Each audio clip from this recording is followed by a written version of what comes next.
Good afternoon, everyone. Today we are going to start our seventh day of our value added course.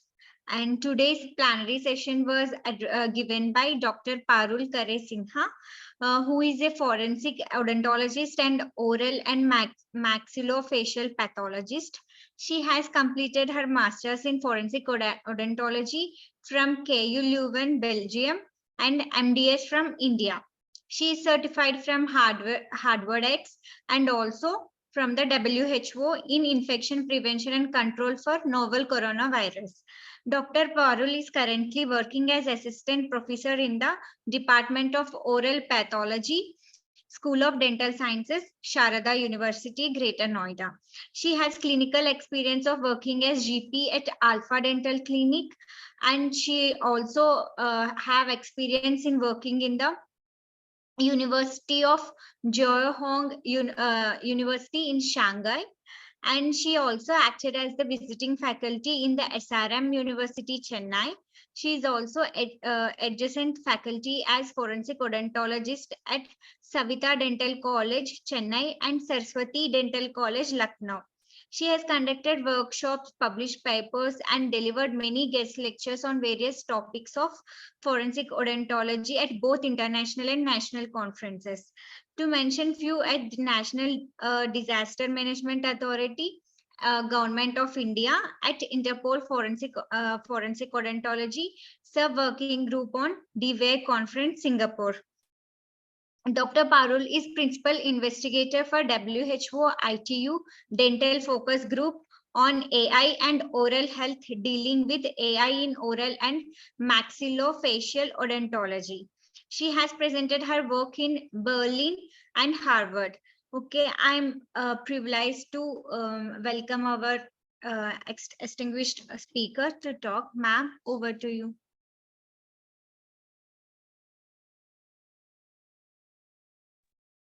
Good afternoon, everyone. Am I audible? Ma'am, yes, ma'am, you are audible. Thank you very much for the introduction. First of all, I would like to thank Dr. Pooja Puri for giving me this wonderful opportunity to talk to all her students on the importance of dental bioarchaeology. Now, to begin with, first of all, we should know what is forensic odontology also, because it's a part of bioarchaeology we deal with. It's very important for us to know what happened in our past, the people who lived and died. Because with the information that we get from their skeletal remains, give us information about their age, their gender, and about their health conditions. And when we are asked by police officers from the crime scene, from disaster victim identification unit to identify them, we can help them with this information. They can go and look for the AM data, and we can do the profiling of these people. So the term bioarchaeology was first given by Sir John Clarke in 1970. Bioarchaeologists analyze burials, prehistoric diets, dental anthropology, health and nutrition, and paleopathology, paleo-demography. They search the clues about the population, occupations, and behaviors. Bioarchaeologists look for many generations of a society, and what they look in all these generations is to change in the pattern of malnutrition, changes in the pattern of disease, reconstruct human migration, and track population growth or decline. So if we take this kind of history, we can narrow down and do the identification process. So through dental bioarchaeology, or the study of the teeth of humans discovered at the archaeological sites, even more information can be discovered about the individual and about the area being researched. Teeth are called fossils in the mouth. And yes, why not? Reason being, teeth are made of mineral.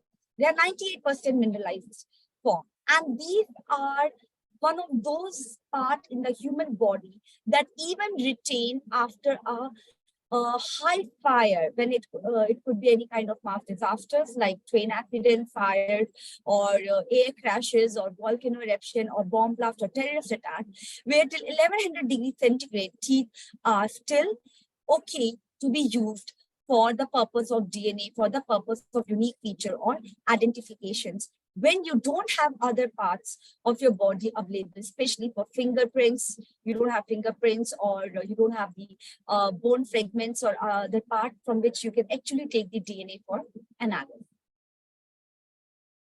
So when children from malnutrition or a serious infection causes fever or diarrhea, it often disrupts the formation of hard enamel that protects their teeth. So we all know enamel is the outermost layer of the teeth, the white part that you see in your mouth. And during the period of insufficient nutrition or disease, lines from the developing teeth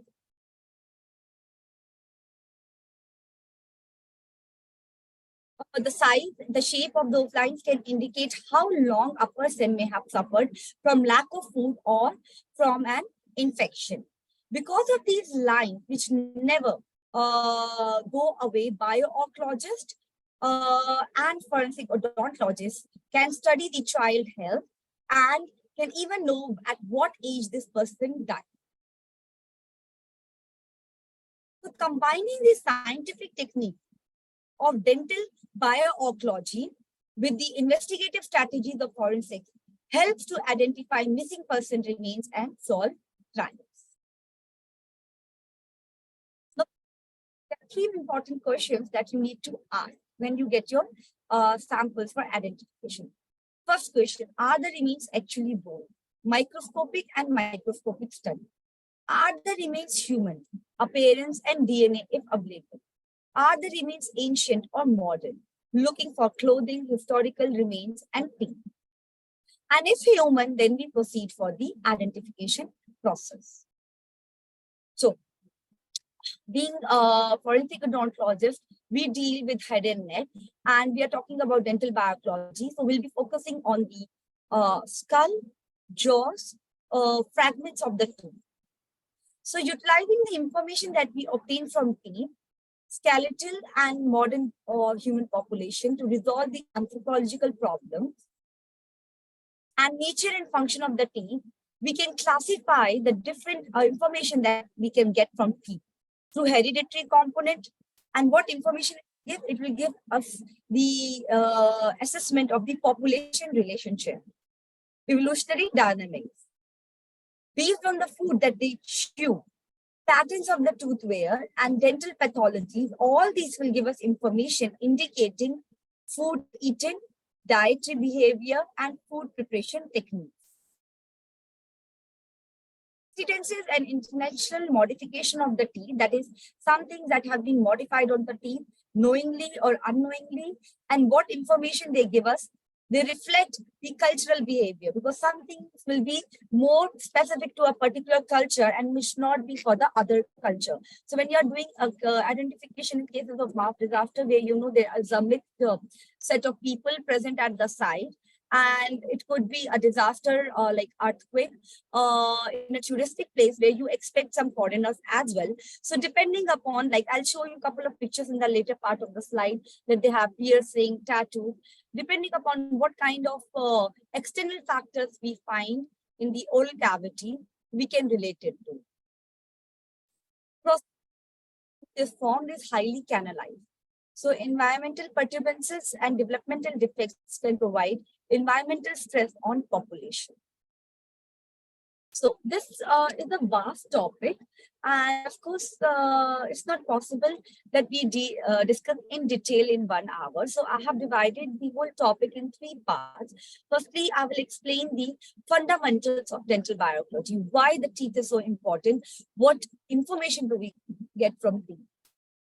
Then how with that information we can do forensic and biological profiling from dental bio-oncology. And lastly, some important cases and some research work which has been done in recent study. It will be very interesting to you to see how it has helped us in solving the crimes. Of dental bio-oncology. What is the significance of teeth? I have been telling the teeth is very unique. We get a lot of information from the teeth. And why? First of all, the enamel that I just mentioned a couple of slides before, that in any kind of fire, the teeth is still retained. That is the white part of our tooth that we see enamel. Is the hardest part and can be preserved exceptionally well because of its chemical properties and can be used. Observability.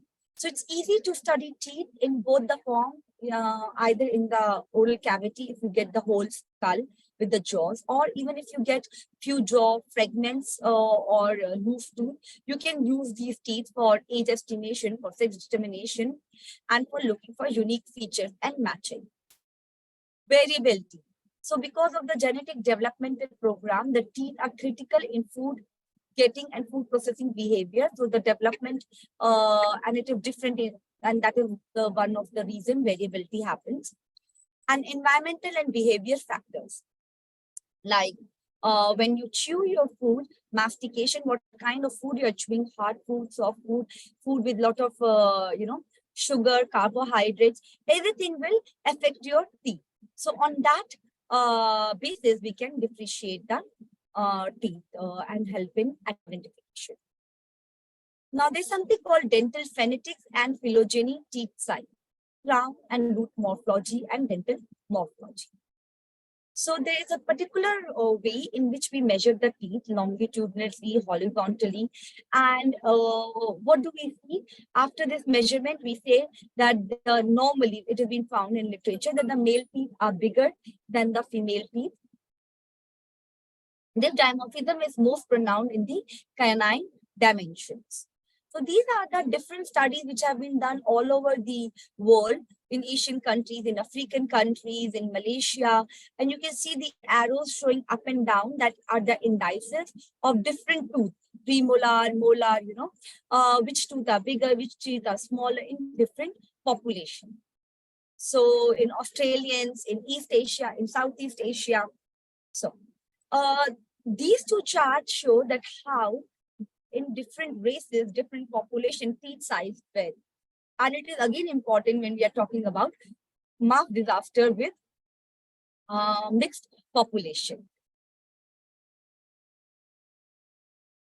Now, I will show some couple of slides of different kind of teeth features. So before I start, I would like to again emphasize on the fact that the teeth are very unique to person. Every individual have different set of teeth. Now, this uniqueness makes identification possible.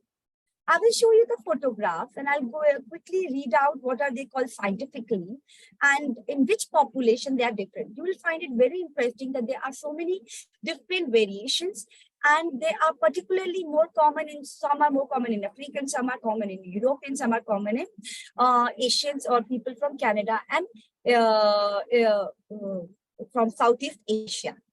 So like, for example, you have this directional asymmetry that is something to do with the teeth. These are called lateral incisors. They are different from that of central incisor. They are not in the in a normal U shape, normal anatomy of the teeth that we see. Okay, so these are developmental instabilities, and this you find mostly in Euro-American adolescents.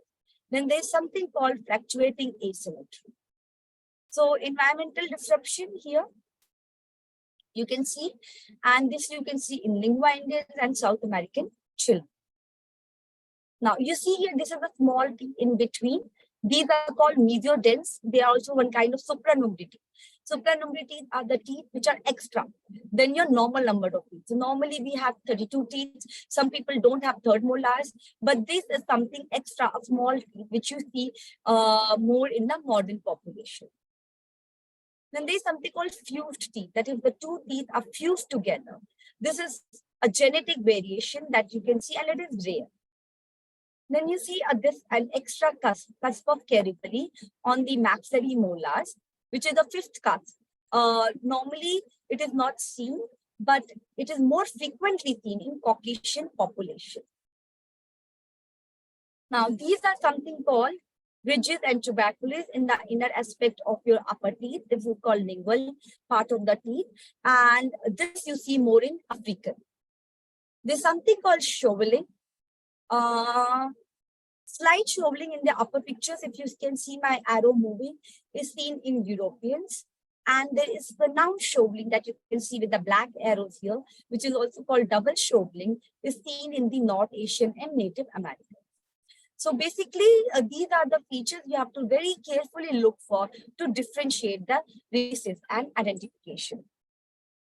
Now, there's something called prostulite that you can see in extra cups here on the lower molars, and this is seen in the Asian high frequencies, and in European it is less frequent. This is called enamel extension. The white part of the enamel, if you see, is extended in the root, and this is seen in the Eskimos. There's something called bilateral tooth winging. So these two tooths, you see, complete tooth set is in alignment, but only these two central tooth are, instead of alignment, being rotated little inside. So this is more seen in Native American and Amazonian Indians. So now we have three-rooted third molar. Again, this is not common. Now we have only two-rooted third molar. But if this is seen, you can correlate with the finding. It could be seen more in the people from Asia, Alaska, and Canada. Now, coming to the second part, environmental interface. How environment affects the teeth. Diet plays a very important role. So if you are eating hard food where you have to chew a lot, your tooth will get accreted and abraded. There will be loss of the tooth structure that you can see here. If you're eating a lot of food with sugar, refined sugar, carbohydrates, you will get caries that you can see, and you all are aware of it. So this kind of carious teeth you see in people with high sugars. Now, this is another picture showing the same fact, how much carious lesion is found in the teeth. So this not only, there are two things. This not only tell you about the diet of the individual, it's also tell you from which kind of family or background the individual was coming by. And this will help you in profiling. So in the later part of presentation, as I told you, I'll be talking about how to do the dental profiling. It will help you to register these findings, because a poor person will not be able to get a good treatment done for the carious tooth. Will use a cheaper materials for the filling. So now I'm talking in present slide on basis of teeth, what kind of diet you can assume the individual has. And later, we'll be talking about, based on teeth condition, what kind of psychology or what kind of family he or she belongs to. So we can have 2 or 3 profiling based on simple, same feature.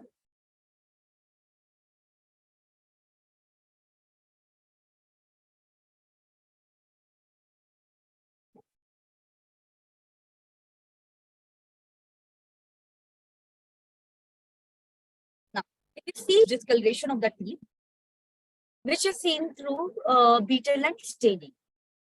So if you see this kind of color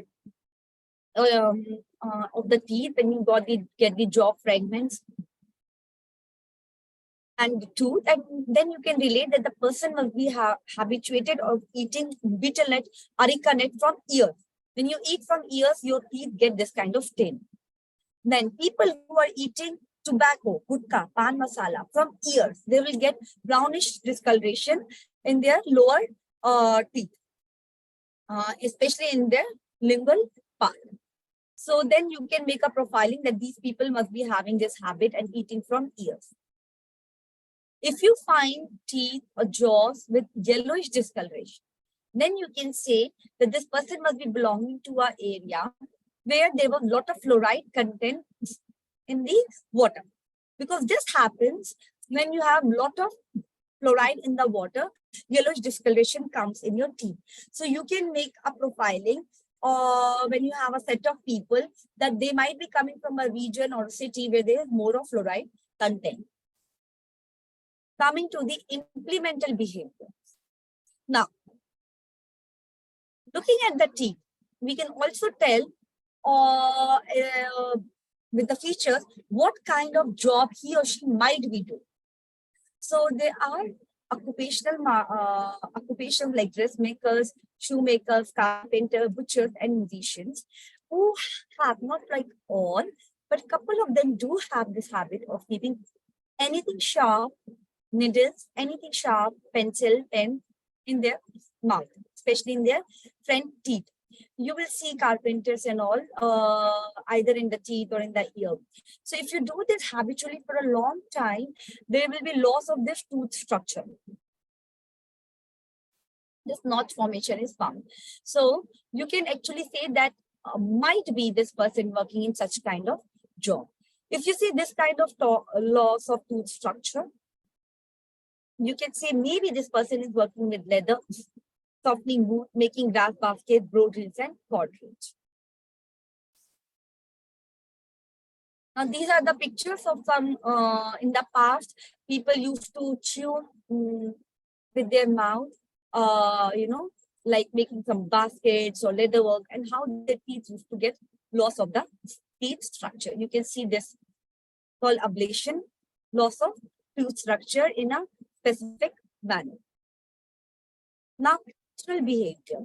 Like these are the things that the people do intentionally, knowingly. Like earlier, also we think that getting these lab rates or getting the piercing is latest fashion. No, it was also present in earlier time, and now also we see this. So in present generation, it is more of piercing, and if you see, they are on the tongue, on the teeth, and the jaw, right? And when you see in the inner aspect, how does it look like? So these are from outside when you do the piercing. And when you see inside, it looks like these facets. So from the part of bioarchaeology, we see this has been done in the past.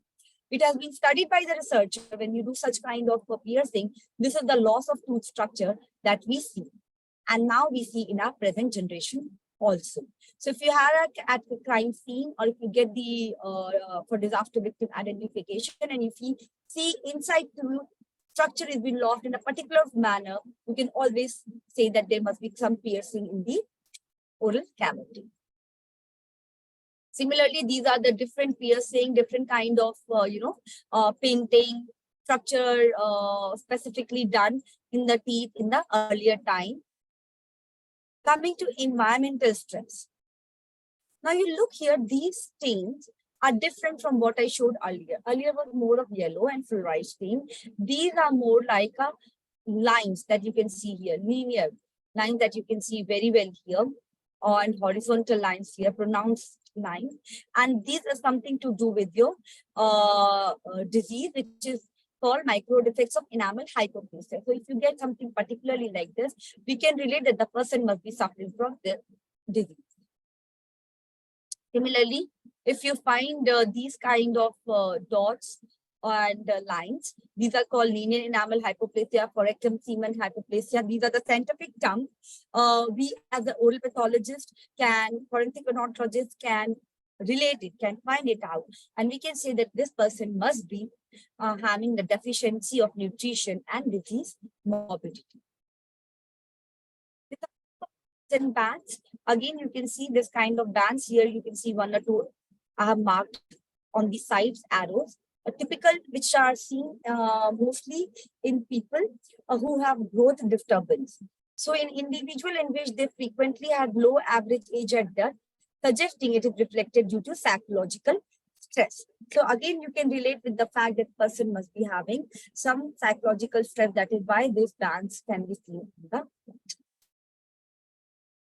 the second part, forensic and dental profiling from dental bioarchaeology. By now, you might have got an idea when I was showing you all the typical features, unique features of the teeth. And repeatedly, I was saying through this, you can relate like this. So we already have an idea with looking at the features, how profiling can be done, how we can relate with the history. Now coming more towards age and sex.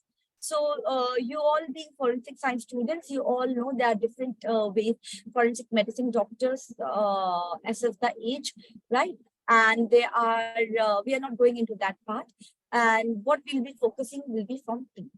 So from the teeth, each layer, so we have these, when we take the teeth, The outer part, white part that you see in your mouth is enamel, followed by dentine. Then you all know there is pulp from which nerves are there and you get the stimulus.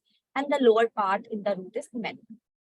The beauty of the teeth is this, that from every layer of the teeth, age estimation can be done. So there are different techniques, different methods that have been done over the years by researchers and have proved that from every layer, age estimation can be done. So it depends on the examiner which layer or what method they want to do. But you can get successfully age. So this you see here is a neonatal line. This is a line that can show if it is present, can be demonstrated in the section that the child must have lived at birth.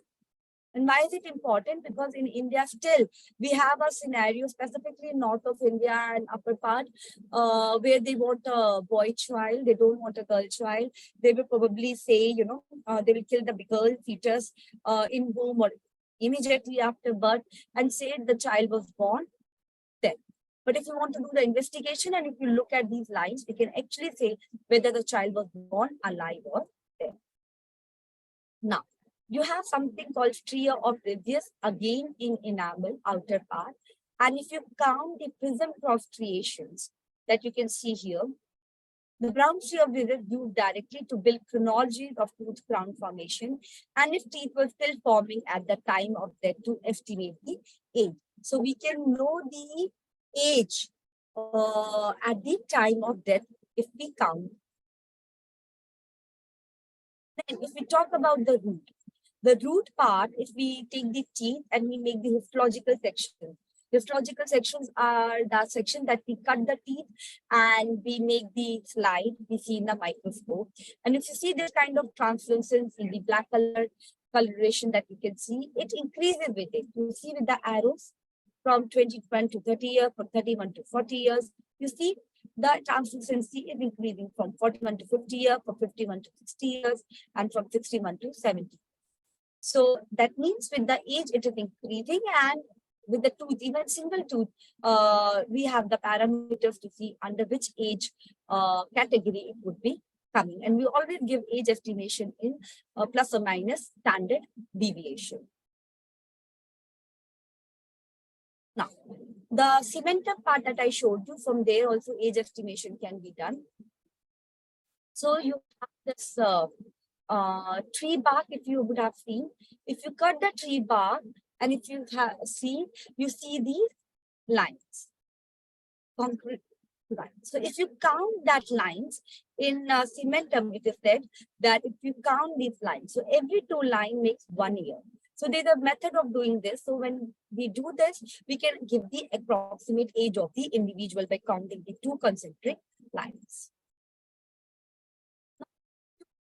Methods for doing age estimation, histological methods, radiological methods, atlas methods. A lot of methods have been repeated, validated in different kind of populations.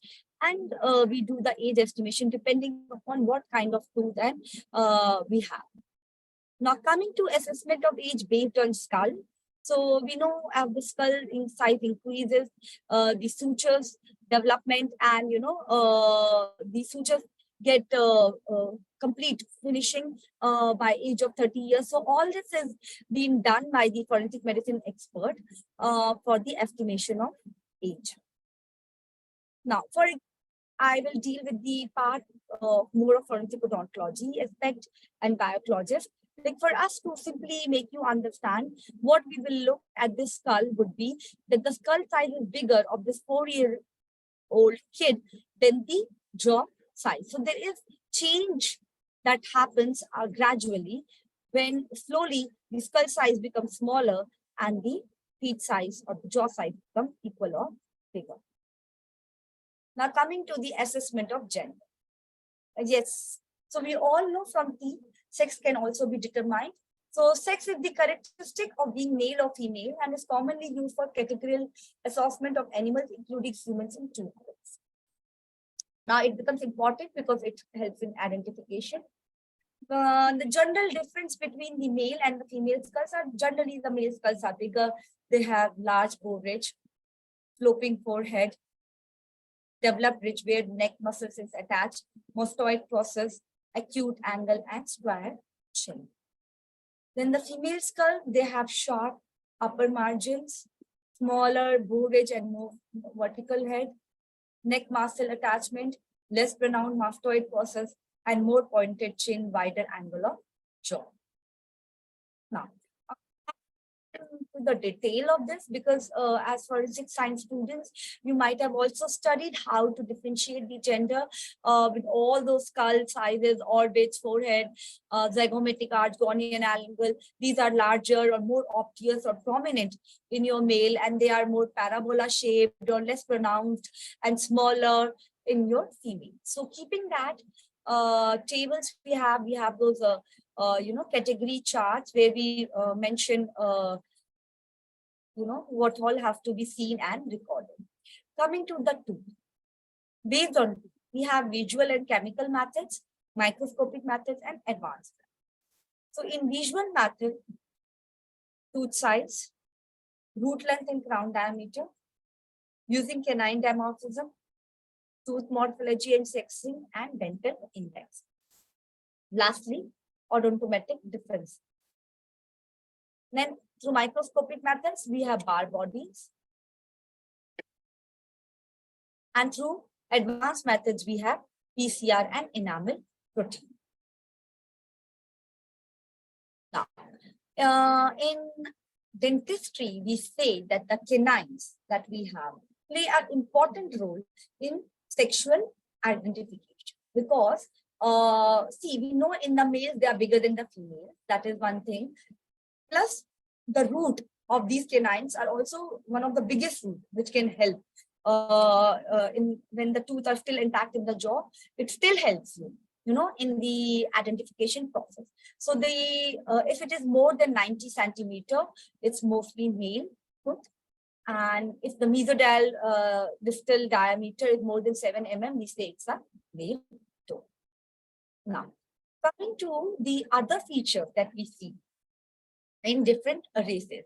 Like, for example, in Mongoloid population, you will see more of these molar tooth, which are wrinkles, having presence of wrinkles that can be, these are more prominent in men than that of women. So you get to know two things from a single tooth when you see the wrinkles, either it is which race and also which sex it is. Now, other basic things that you see in the arch of the tooth are these. You see the dimensions here, mesodistal dimensions of the incisors and lateral incisor, they are bigger in the male as compared to the female. The jaw size are bigger. They have pronounced canines. The U-shaped arch. They have a greater tooth wear as compared to females, and the crown height is bigger. Okay, and in women, you will see the sizes of tooth are smaller, the diameters are smaller. In earlier time, you used to see a lot of jewels. That means the person belonged from a richer family. In present situation, in present generation, it is not about the jewels, but what we see a lot of prostheses and implants. I'll show you the pictures in the later part. Now, assessment of gender in kids. So specifically based on teeth, if you see, this is the skull and these are the radiographs. So you see two kinds of dentition. We all know we have primary dentition and permanent dentition. So this is the stage of mixed dentition. That means the child must be somewhere around 6 to 13 years of age, where the teeth are still falling and coming. So we have our own ways of age estimation, and through this we can also find out the gender. Now, the basis is this, that determined on the basis of comparison between the teeth calcification and the degree of development of postcranial skeleton. The speed of teeth calcification is identical for boys and girls, whereas the postcranial skeleton develops more quickly in the girls. Obtained on the basis of teeth calcification corresponds with the estimation obtained on the basis of postcranial skeleton development. It is a boy. If the estimation differs, it is a girl.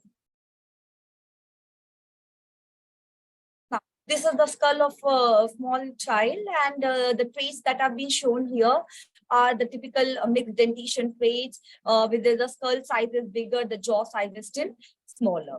This is a boy with a broader jaw, and this is a girl with a more narrower jaw. Same thing, the skull is in the developing phase. There are no teeth yet present, but when we do the X-ray, we can see the two jumps inside, and we can, with the jumps also, we can estimate that age.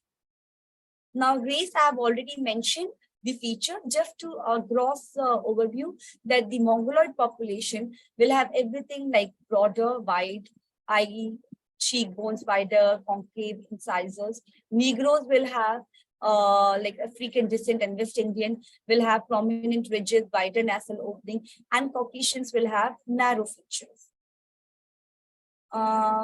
Now again, I have mentioned the cusp of Kerry-Valley in the initial site. So these can be seen more in Caucasians. Other feature that you see in Caucasians, apart from cusp of Kerry-Valley, if you need to identify them at the site of mass disaster, they have reduced number of denticles and simple fissure system. These are the fissure system.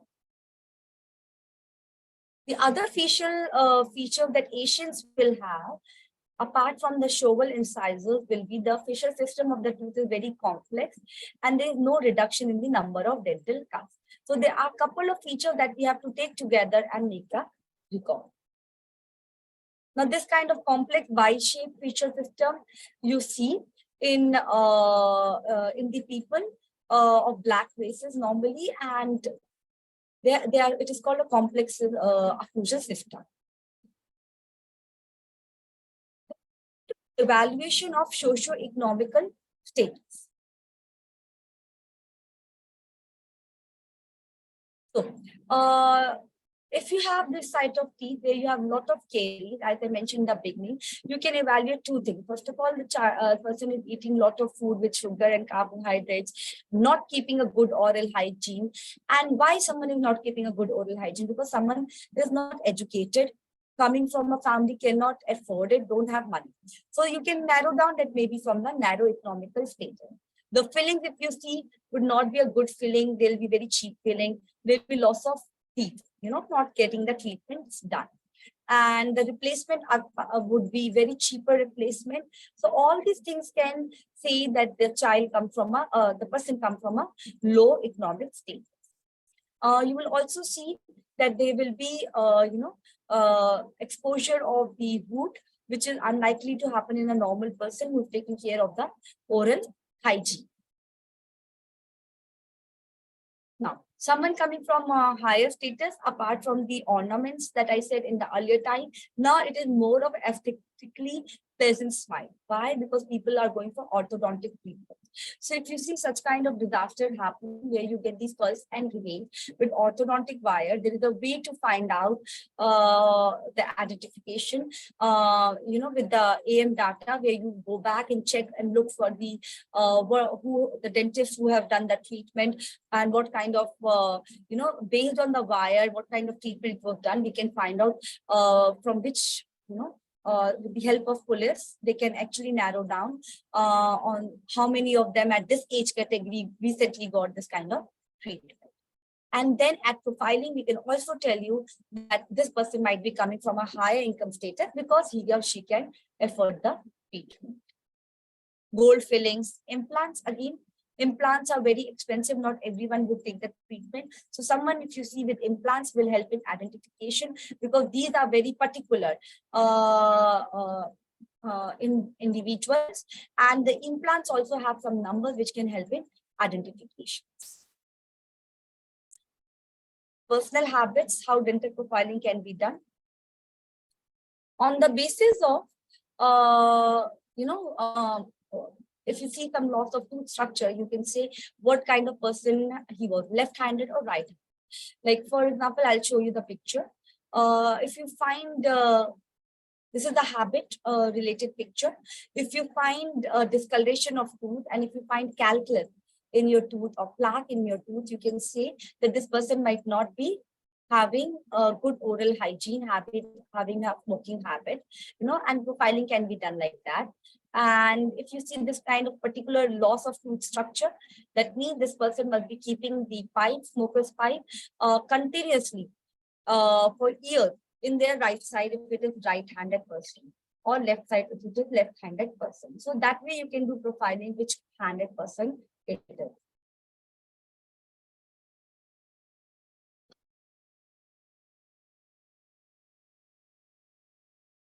Now, if you see this kind of loss of tooth structure, that means this person did not know how to do the proper brushing technique, because you can see the loss of tooth structure in a particular manner. Some people use dental floss and they don't know how to use the floss. So all the structure will be lost and you can do the narrow down the search. Now, if you see your children with different kinds of open bite or different kind, we call it cross bite, repeated incisors, we can see that the children might be having inappropriate habits like sucking the pacifiers or thumb sucking or using the bottles for too long for drinking milk. Assessment of systemic and oral health status in dental profiling. Like, there are some diseases, genetic disorders that we see. In oral pathology, we call them emelogenesis imperfecta, dentogenesis imperfecta. These are the scientific terms. But these diseases are not common, okay? So there are, if you see these diseases, that we can narrow down that this person had some genetic disorders and had a poor quality of life. Other thing that you can see in the teeth, in the jaws, or you can see here, calculus, hypoplastic defects. Again, we can see person had this kind of disease. So everything is narrowing down, helping us to do identification. Again, if you see this kind of loss of structure at the time of death or jaw when you have obtained, that means the person who is not keeping a good oral hygiene. Now, this is something we see in syphilis. So in syphilis, you all know the disease syphilis. In teeth, you see particularly this kind of Hutchinson teeth. You can see here small pearl like, and in the skull, you see that the broken skull. This is called as Kerisika skull. So these are typical features that we see in head and face, neck area. So if you get them, we can say the person might have suffered the syphilis. Now, this kind of teeth are particularly seen with genetic disorder in mongoloids and people from Middle East. If you get this kind of, head and face skull remains for identification, then you can first think that you can narrow down that the time of birth, time of death, the person did suffer from a big neurological disorder. Now, coming to the dietary habit and how do we do the profiling? A couple of things I've already mentioned in the initial slide. So now if you see on the slide on the left, these are the findings that you will see. When you get the teeth or jaw, on the right side of the table, we say how to make the profiling. So you see here that high incidence of dental caries, if you see, if you see number and size, the position of caries lesion is more, degree of tooth wear, erosive defect, tooth discoloration. This will lead to diet rich in refined carbohydrates, smoking habits, chewing habits, etc. If you see excessive wears out occlusal dental surfaces, that means the person must be having a habit of chewing nuts very frequently, like hazelnut, almonds, sunflower seeds. If you see specific defects in the incisal edges of that incisal, that anterior teeth, that means the person must be having a frequent nibbing habit, eating something. And if you see erosive changes on the hard dental tissue, that is long-term excessive consumption of acids and carbohydrate beverages. Now, if we talk about the how to get the familial relationships of dental profiling, it is the best thing is we know is through DNA. And you all are aware of the tooth DNA and that we can determine the sex from tooth. So I'm not going into that detail. Coming to the psychological characteristics that you can do identification through dental profiling. From the beginning, I'm telling you that if you see a teeth with a lot of caries, you can say that the person is not keeping a good oral hygiene. A person is coming from a poor family. Person is not interested to maintain the oral hygiene. What other aspect we can think and we should think of dental neglect? And when will dental neglect happen? So two kind of people dental neglect will happen, apart from the category that we have discussed. One are the people who cannot take care of themselves, like old people. And the other set are the children who have to be taken care by their parents or guardians. So when you see that there is this kind of bad teeth condition, we have to also consider the age of the person, if it is a child or if it is an adult, and if it is a case of dental neglect or if it is a case of abuse. You know, when you are abusing the child also, you see the dental neglect is happening. If you're abusing the adults, old people not taking care, you see this. So now if you see, they have poor oral health hygiene. Some people in young age will have, apart from the low economic thing, why they are not keeping good oral health, maybe depressed, they have a lack of motivation, don't want to keep a healthy jaws or mouth. And the third thing is something called bruxism. So it is the involuntarily teeth grinding stress that happens. Normally bruxism happen when people have stress. They bite the teeth in the night during sleep.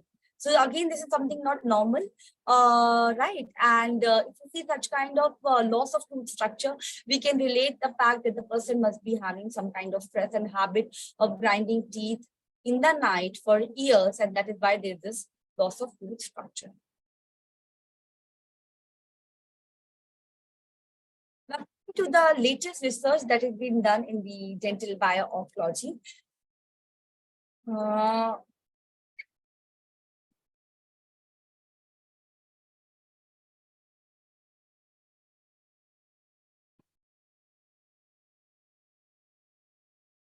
Recently, a lot of people have shown keen interest in dental bio-oncology and have done good study. So this is a study which is coming from Lower Rio Valley, and you will wonder that why am I talking about it, about the research study, because you are all forensic science students and you may get developed interest in future in any of these specific field, and it is good for you to know that these fields exist, people are working on it. And as I said in the very first opening slide of my presentation, that it is very important for us to know about the past, how people lived and died, the history, because history repeats. Whatever features we are seeing and we are studying, that always happens, it exists, right? And if we know it has been studied, then we know what we are looking for and what we have to narrow down.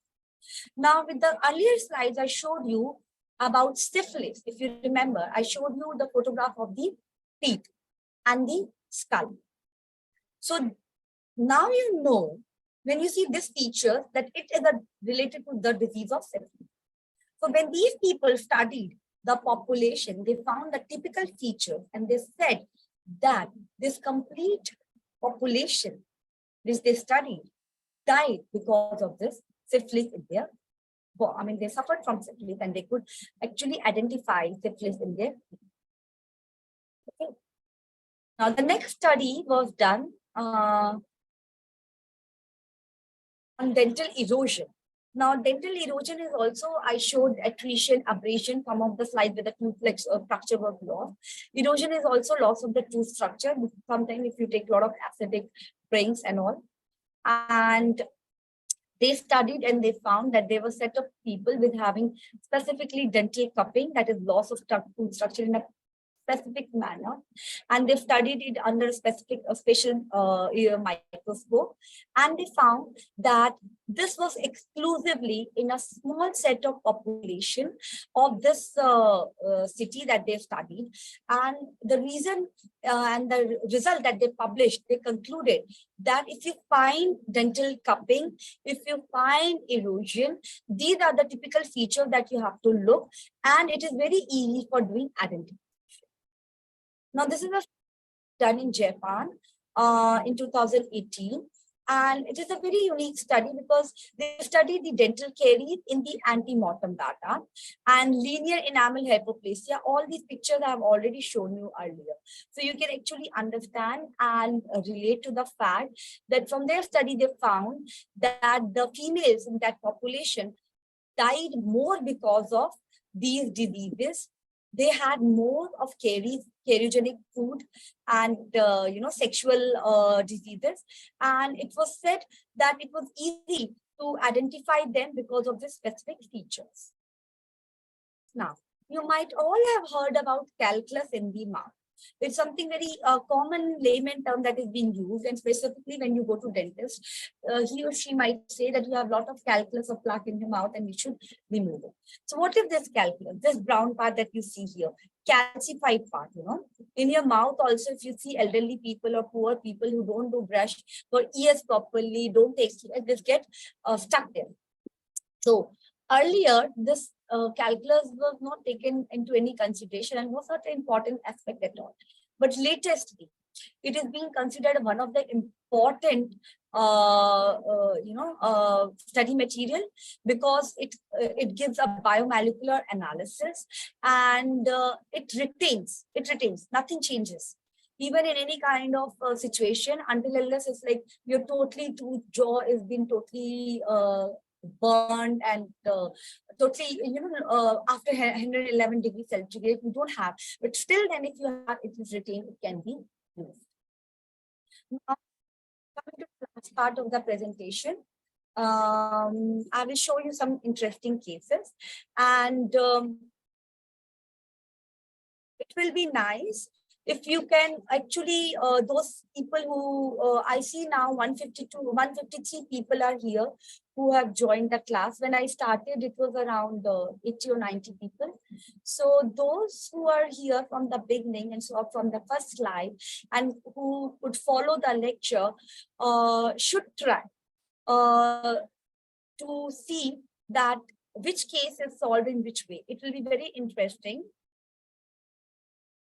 See, this is a case of a child abuse, you can see, in which it is the 6-year-old child cranium which was found. And it is a case of 1991, in which the age of the child was found to be 6 years after investigation. And this all was done on the basis of the tooth enamel trio of residues that I showed in the initial slides. So this is how, in real case scenario, cases have been solved. Now, this is another case which is of 2007 from Portugal, in which the death of the infant skeleton was estimated to the dental remove. So the age of this, small child, infant child, and it was done identification and age estimation based on this fused teeth, which I said is not very common, had a fused teeth, and with the age we came to know he was around 3 to 4 years. Now, this is a case of 2009 from Hungary. Again, you see this typical, unique feature, extra root and skull, which is was the reason for identification. You can see here, broader picture, that it was found that the supranuclear teeth and a mongoloid features, and we found it was founded that she was an adult female.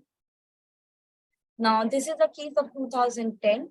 From Brazil, their estimation and identification was done using this supranuclear teeth, and it was found that the lady belonged to 18 to 30 years age.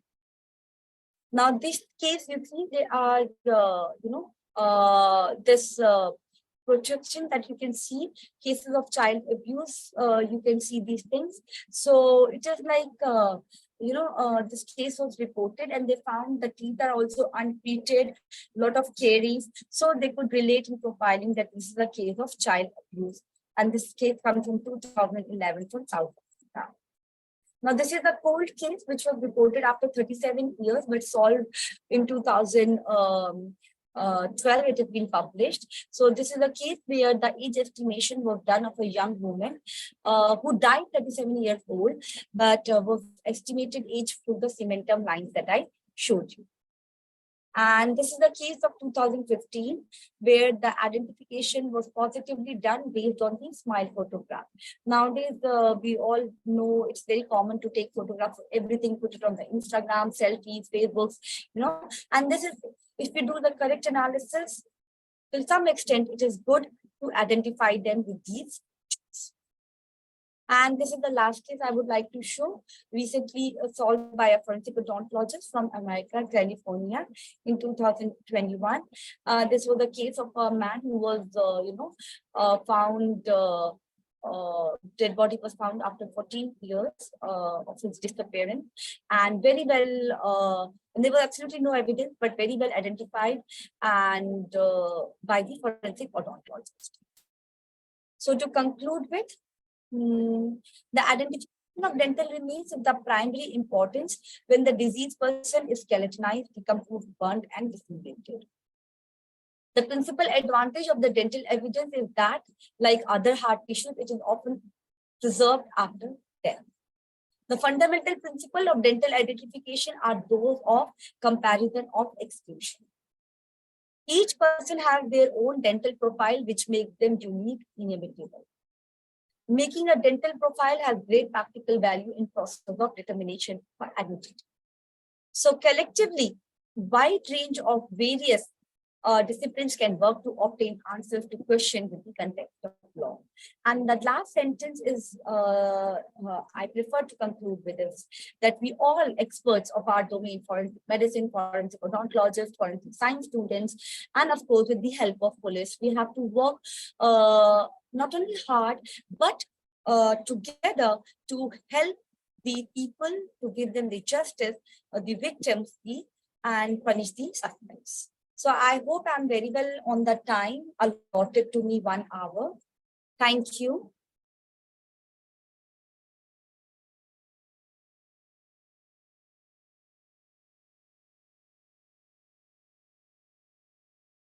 Thank you, ma'am. Now the session is open for question and answers.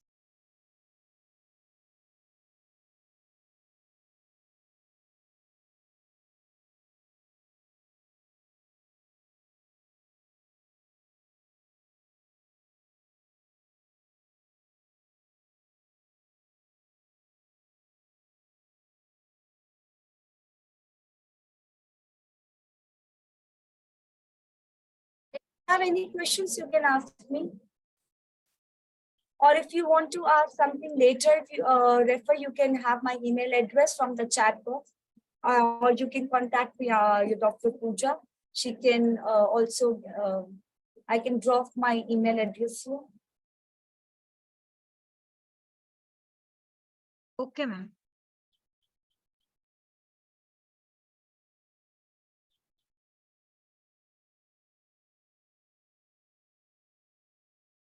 Thank you very much.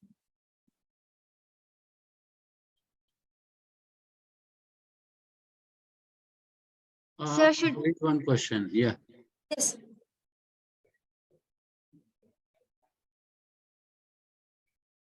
The question from here, Shishir Chandra. Yes, ma'am. If you find a structural defect on the central teeth, how will we find whether the person is left or right-handed? Didn't say on the central teeth. What I mentioned is this: if you are keeping, that is particularly with the smoker pipe people, if you are keeping routinely for the long, from many years, pipe in a particular position, okay, or if you're having a habit of keeping a pen or pencil, just like this, the way I'm keeping it, while studying, while working, in the office for years, what will happen? And you're grinding also at the same time. So there's loss of the teeth structure, if you remember the photograph I showed. So if that is happening on your right side, because you are keeping it on your right side, we can see that the person is a right-handed person. What if you are a left, if you are using your left hand, you're a left-handed person for your taking your smoker's pipe or your pencil or pen or whatever, and habitually you're keeping it here.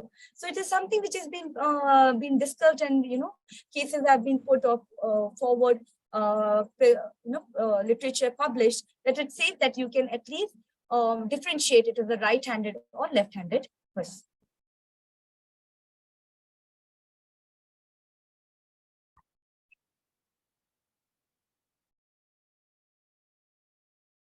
another question from Sanchita Rathore. It says, what is the exact difference between forensic odontology and forensic bioarchaeology?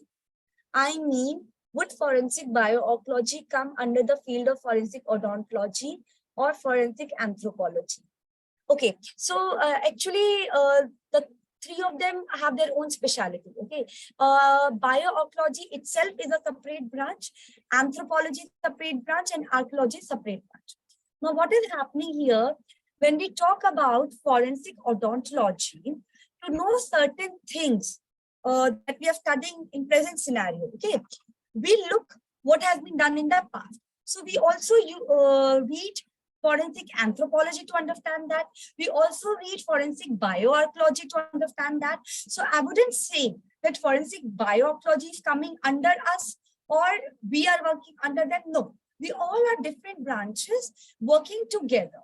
So ultimate goal is to whoever is in which, like if there are bioarchaeologists who are doing wonderful job and they have published paper which are dealing with us, right? That papers that I showed, specifically dealing with dentistry or forensic aspect. So then we say, yes, the part of these bioarchaeology can be used in forensic odontology for identification.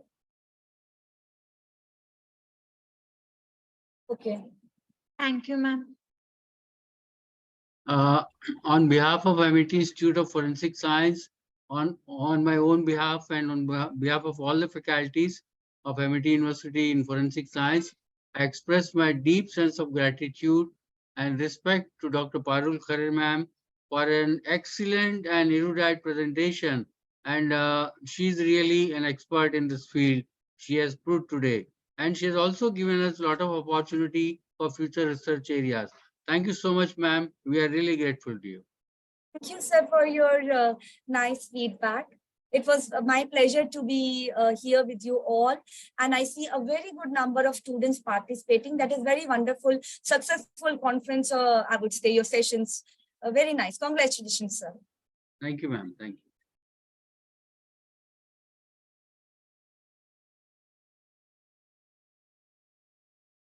Thank you, ma'am. Sudha, you can close for today if Pooja ma'am is not there. Okay, sure. I'll close the session now. Yeah, thank you. IT team.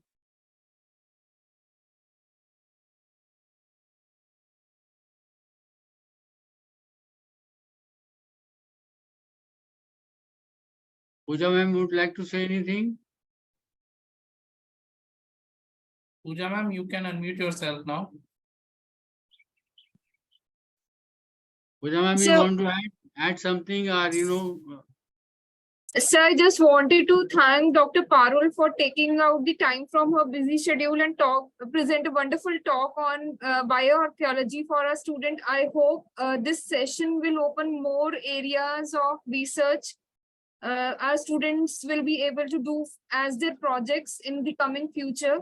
So I'm very thankful to her, and also I'm very thankful to VC ma'am for giving us permission to hold this value-added course for the students. So thank you so much. Okay, ma'am. Thank you.